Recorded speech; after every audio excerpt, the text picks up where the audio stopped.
Hello friends, welcome back my YouTube channel mister R Sharma. तो दोस्तों, हमारी जो सीरीज चली हुई थी नई तालीम की ताल में ताल, तो उसमें आज हमारी जो होगी वो साहित्य की क्लास होगी, जो कि पीजीटी हिंदी, एलटी कमीशन या एलटी टेट के विद्यार्थी जो होंगे उनके लिए लाभप्रद रहेगी। इसके अलावा यदि कोई सेंट्रल गवर्नमेंट के लिए पीजीटी की या टीजीटी हिंदी की तैयारियां कर रहा होगा उसके लिए भी लाभप्रद रहेगी। तो चलिए शुरू करते हैं आज की क्लास। और यदि आपके कोई सुझाव हो तो आप कमेंट बॉक्स में ज़रूर बताएं। और इसके अलावा यदि आपका कोई प्रश्न रहता है तो वो भी आप कमेंट बॉक्स में बता सकते हैं। चलिए शुरू करते हैं फिर बिना देरी के।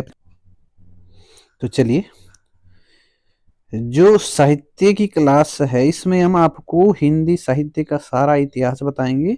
ये अभी हम फिलहाल आपको जो ये क्लास है ये दो भाग में बांटेंगे। पहला जो ये भाग चला है भाग क आपका, वह रहेगा कि जिसमें काव्य की चीजें आएंगी। भाग एक, ठीक है, वो किससे संबंधित होगा? काव्य से संबंधित होगा। भाग ख जो होगा वो गद्य से संबंधित होगा। और फिर जो भाग ग लेके आएंगे वो होगा भाषा के विकास संबंधी। भाषा विकास हम अंत में करेंगे। पहले हम साहित्य से संबंधित काव्य खंड की चर्चा करेंगे। तो चलिए शुरू करते हैं। सबसे पहले साहित्य से एक प्रश्न बनता है कि साहित्य होता क्या है। उसी संदर्भ में शुक्ल जी की एक स्टेटमेंट है कि साहित्य क्या है उनकी नजर में। और ये स्टेटमेंट बहुत बार पूछी गई है, टेट में क्या और जो कमीशन में, ठीक है।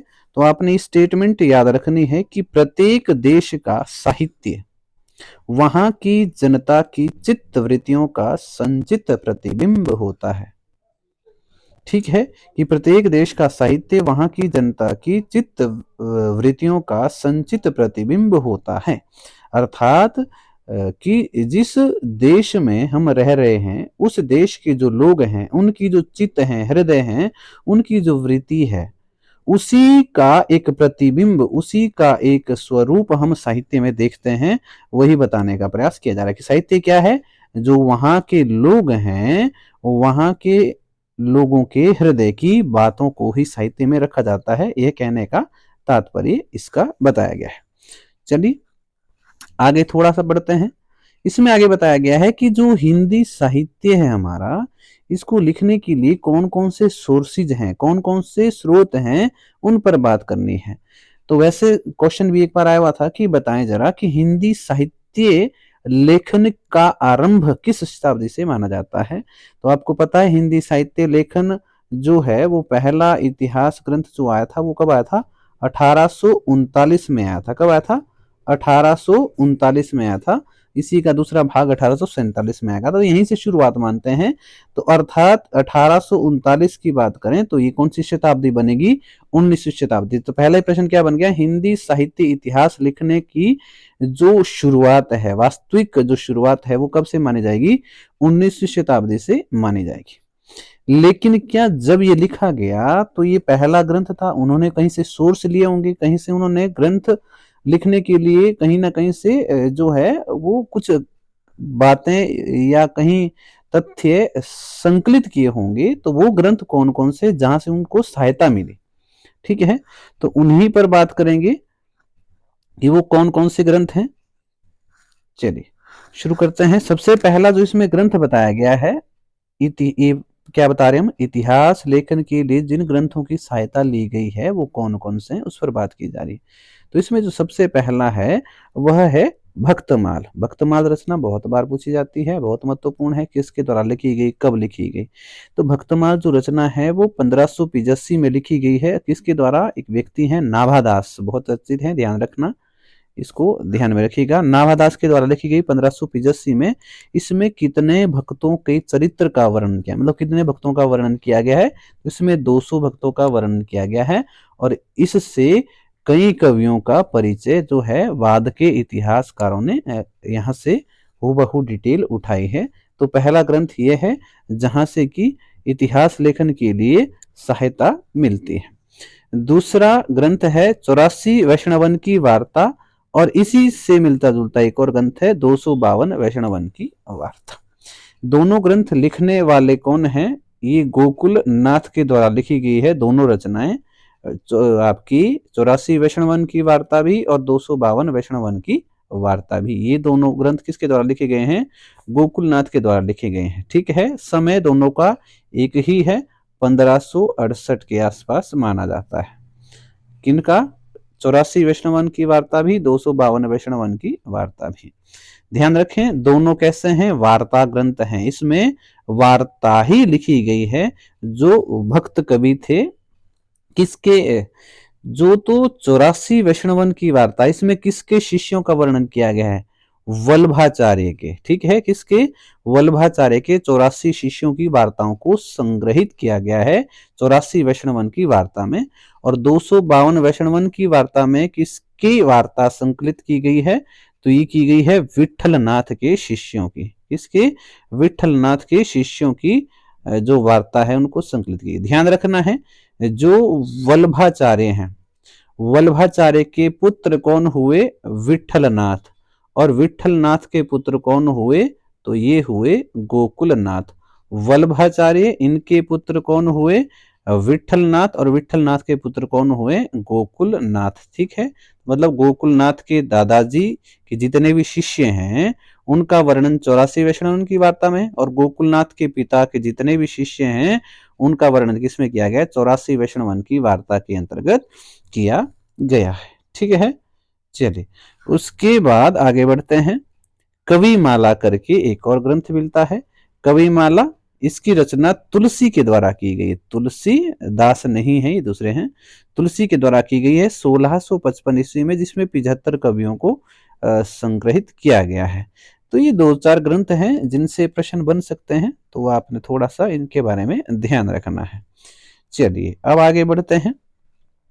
आगे हमने बात करनी है कि जो हिंदी साहित्य का इतिहास लेखन है, जो हम बात कर रहे हैं कि 19वीं शताब्दी से शुरू हुआ था हिंदी साहित्य का इतिहास लिखना, तो 19वीं शताब्दी में कौन सा ग्रंथ था, इसी की बात करेंगे। हिंदी साहित्य इतिहास लेखन परंपरा, इसको लिखने की शुरुआत कब से हुई और कौन कौन से इसके अंतर्गत ग्रंथ आएंगे। इसमें पहला ही ग्रंथ है इस्तवार दला लित्रेतुर एंदुई ए हिंदुस्तानी। ठीक है, ये नाम अजीब सा इसलिए लगता है क्योंकि ये फ्रेंच भाषा में लिखा गया था।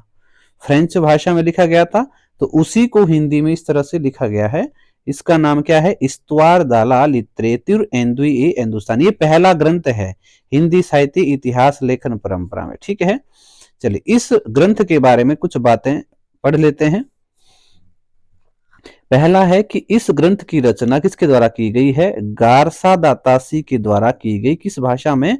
फ्रेंच भाषा में। टेट वालों के लिए तो बहुत ज्यादा महत्वपूर्ण है, क्वेश्चन आता रहता है कि बताएं पहला जो इस्तवार दाला लित्रेतुर एंदुई ए हिंदुस्तानी नामक ग्रंथ है वो किसके द्वारा लिखा गया? तासी के द्वारा। या पूछ लेगा प्रथम इतिहास का, जिसने हिंदी साहित्य का पहला इतिहास लिखा वह कौन विद्वान है? गारसा दातासी। या पूछ लेंगे कि प्रथम इतिहास ग्रंथ जो हिंदी का लिखा गया है वह किस भाषा में रचित है? तो आप क्या बताएंगे? ये आपका फ्रेंच भाषा में लिखा गया है। इतिहास लेखन परंपरा में ये क्या है? पहला इतिहास ग्रंथ है। यहाँ शब्द थोड़ा गलत हो गया है, ग्रंथ है ये। ठीक है, पहला इतिहास ग्रंथ है। यह 2 भाग में प्रकाशित हुआ। हमने बात की थी कि जो हिंदी साहित्य का इतिहास ग्रंथ है इसकी शुरुआत 19वीं शताब्दी में अर्थात 1839 में आई। तो 1839 में इसका पहला भाग प्रकाशित हुआ। ठीक है, पहला भाग प्रकाशित कब हुआ? 1839 में। दूसरा भाग प्रकाशित कब हुआ? 1847 में। 39 में पहला भाग प्रकाशित हुआ, 47 में दूसरा भाग प्रकाशित हुआ। ठीक है, यहाँ शायद नहीं लिखा गया है, ध्यान रखिएगा। जो आपका ये इस्तवार दाला लित्रेतुर एंदुई ए हिंदुस्तानी नामक ग्रंथ है, इसका प्रकाशन जब हुआ तो कितने भाग में हुआ? 2 भाग में हुआ। पहला भाग 1839, दूसरा भाग 1847। लेकिन जब इसका अगला संस्करण आया, अगला संस्करण कब आया? तो इसका अगला संस्करण आया 1871 में। कब आया? 1871 में। और उस समय यह 3 भाग में प्रकाशित हुआ था। ध्यान रखिएगा, इसका दूसरा संस्करण कब आया? 1871 में आया, और यह 3 भाग में क्या हुआ था? प्रकाशित हुआ था। जब पहला संस्करण आया तो ये 2 भाग में प्रकाशित हुआ और अलग अलग वर्ष में हुआ। 1839 में पहला भाग, 1847 में दूसरा भाग। लेकिन जब ये 1871 में दूसरा संस्करण इसका आया तो उस समय ये 3 भाग में प्रकाशित हुआ और वो तीनों भाग 1871 में प्रकाशित हुए। ठीक, चलिए आगे क्या बात कर रहे हैं, आगे कह रहे हैं कि इस लेखन के लिए वर्णानुक्रम पद्धति को अपनाया गया। बहुत महत्वपूर्ण प्रश्न है, वर्णानुक्रम पद्धति को अपनाया गया। एक इसमें क्वेश्चन आता रहता है कि प्रथम जो ग्रंथ है वो किस पद्धति में लिखा गया। वर्णानुक्रम क्या होता है, वर्णानुक्रम मतलब अंग्रेजी वर्णमाला के हिसाब से कवियों को रखा गया। जैसे मान के चलिए जिनका नाम ए मतलब अ से शुरू हो रहा है वह सारे कवि पहले आएंगे, चाहे वो अगे हैं। ठीक है, जैसे अगे का नाम ए से शुरू हो रहा है, अ से शुरू हो रहा है तो ये पहले आएगा। और जैसे कबीर हैं और केशव हैं इनको बाद में रखेंगे। चाहे काल इनका पहले आ रहा था लेकिन इनको बाद में रखेंगे। क्यों? क्योंकि अल्फाबेट के हिसाब से लिखे गए, वर्णों के हिसाब से लिखे गए।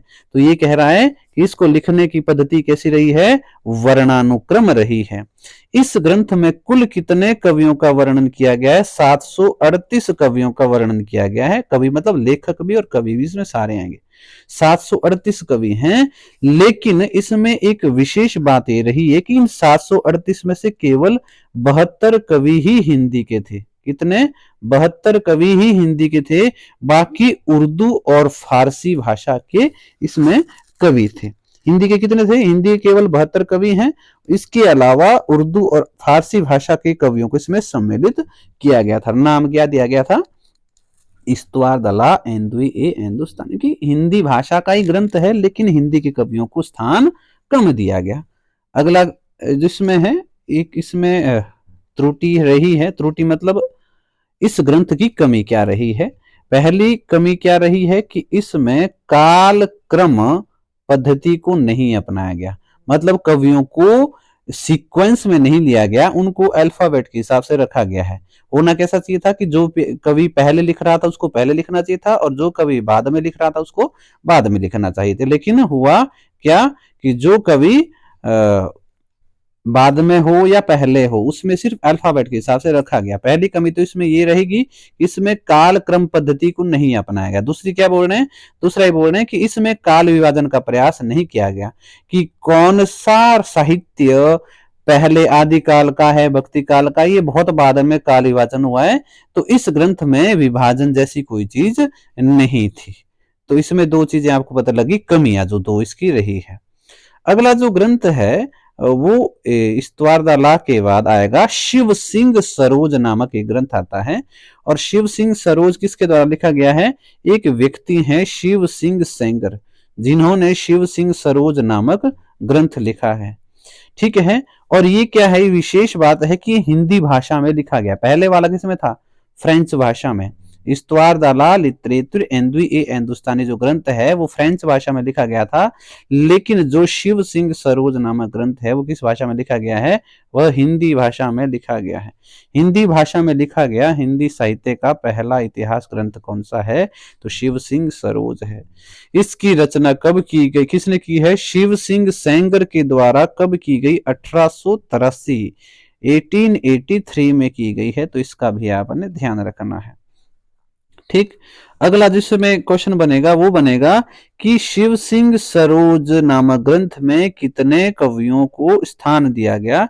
तो इसमें लगभग 1000 कवि लेखकों को स्थान दिया गया। ठीक है, अब इसमें एक बात ये ध्यान रखनी है, यदि एग्जैक्ट पूछ ले तो 838 के आसपास कवि थे। एग्जैक्ट जो डाटा बताया जाता है वो 838 के आसपास बताया जाता है, लेकिन क्वेश्चन लगभग 1000 के आसपास ही आता है और वहां ऑप्शन में 1000 ही होगा, 838 नहीं होगा। यदि 838 हुआ तो लगा दीजिएगा, अन्यथा कितना लगाना है? 1000 लगाना है। और इसमें एक बात है, इस लेखन के लिए भी, इसको लिखने के लिए भी कौन सी पद्धति अपनाई? वर्णानुक्रम पद्धति को अपनाया गया। मतलब इन्होंने भी कोई विशेष परिवर्तन नहीं किया, बस इतना किया कि इसमें जो हिंदी के कवि हैं उनको थोड़ा स्थान ज्यादा दिया है और इसमें कवियों की संख्या थोड़ी बढ़ा दी गई है और हिंदी भाषा में लिखा है।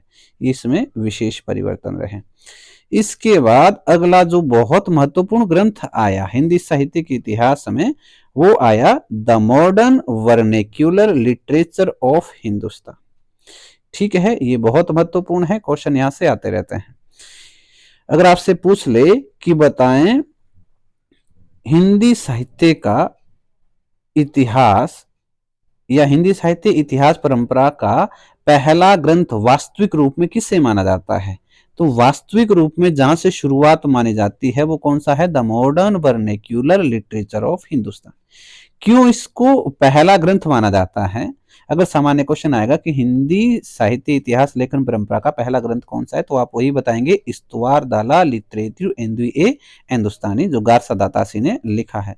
लेकिन यहाँ आपने जो जॉर्ज ग्रियर्सन है इनके द्वारा लिखा गया कौन सा ग्रंथ है, द मॉडर्न, इसको वास्तविक, ठीक है, रूप में हिंदी साहित्य का पहला आप इतिहास ग्रंथ मानेंगे। अगर वास्तविक शब्द आ जाए कि वास्तविक रूप में हिंदी या वास्तव में हिंदी का पहला ग्रंथ किससे माना जाए, ठीक है, मील का पत्थर जिसको हम कहते हैं, तो वो आपका कौन सा है, the modern vernacular literature of Hindustan है। ठीक है, जहां से बुनियाद बनी, जहां से इसको सीक्वेंस में ढंग से लिखा जाने लगा, और ये लिखा अंग्रेजी भाषा में गया था। ठीक है, और इसका प्रकाशन कब हुआ, 1888 में हुआ। लेकिन ये 1888 में एक पत्रिका में प्रकाशित हुआ था। पत्रिका में मतलब एक लेख के रूप में प्रकाशित हुआ था, लेकिन समय इसका यही माना जाता है। लेकिन अगर क्वेश्चन आ जाए the modern vernacular literature of Hindustan नामक जो ग्रंथ है, यह एक पुस्तक के रूप में कब प्रकाशित हुआ, तो पुस्तक के रूप में 1889 में प्रकाशित हुआ। पुस्तक के रूप में कब प्रकाशित हुआ, 1889 के रूप में प्रकाशित हुआ। और ये ग्रंथ के रूप में बात करें कि Hindi the modern vernacular literature of Hindustan, ये कब प्रकाशित हुआ, तो 1888 में प्रकाशित हुआ। लेकिन पुस्तक के रूप में कब आया, तो 1889 में। इसमें खास बात क्या रही है, इसमें खास बात ये रही है कि इसमें जो पद्धति अपनाई गई वो कौन सी अपनाई गई, काल क्रम पद्धति। इससे पहले के ग्रंथ में वर्णानुक्रम पद्धति थी, यहाँ काल क्रमानुसार पद्धति को अपनाया गया। काल क्रमानुसार क्या होता है कि जो व्यक्ति पहले लिख रहा था उसका नाम पहले लिखा, जो व्यक्ति बाद में लिख रहा था उसका नाम बाद में लिखा। मतलब सबसे पहले उनका नाम लिखा गया जिन्होंने, मान के चलिए किसी ने 900 ईस्वी में लिखा और किसी ने 1800 ईस्वी में लिखा। अब इससे पहले वाले में क्या था, मान के चलिए 1800 ईस्वी में लिखने वाले व्यक्ति का नाम क्या रहा है, भारतेंदु जैसे नाम आ रहा है कि 1850 के आसपास भारतेंदु ने लिखना शुरू किया है, तो 1850 में भारतेंदु है। और 900 में मान के चलिए सरहप्पा थे। 900 वैसे सरहप्पा का समय तो इससे पहले का है, मान के चलिए 900 में सरहप्पा है। तो इससे पहले क्या हो रहा था कि सरहप्पा को बाद में रखा जा रहा था और भारतेंदु को पहले रखा जा रहा था। क्यों, क्योंकि ये बी से शुरू हो रहा है, ये एस से शुरू हो रहा था। ये होती है वर्णानुक्रम। लेकिन यहाँ क्या बोल रहा है कि जो ये द मॉडर्न वर्नेक्यूलर है, इसमें कालक्रम पद्धति को अपनाया गया। पहले जिसने पहले लिखा उससे पहले रखा गया और जिसने बाद में लिखा उसे बाद में रखा गया। दूसरी चीज, इसमें सर्वप्रथम काल विभाजन का प्रयास किया गया। इसके बाद के ग्रंथों में सभी में काल विभाजन होना शुरू हो गया। काल विभाजन मतलब कि जो इस टाइम पीरियड में लिख रहे थे उनको अलग नाम दिया गया, जैसे चारण काल रख दिया, या उसके बाद जो आपका भक्ति काल है, भक्ति काल तो नाम नहीं मिला था, रीति काव्य जैसे नाम पड़ गया था।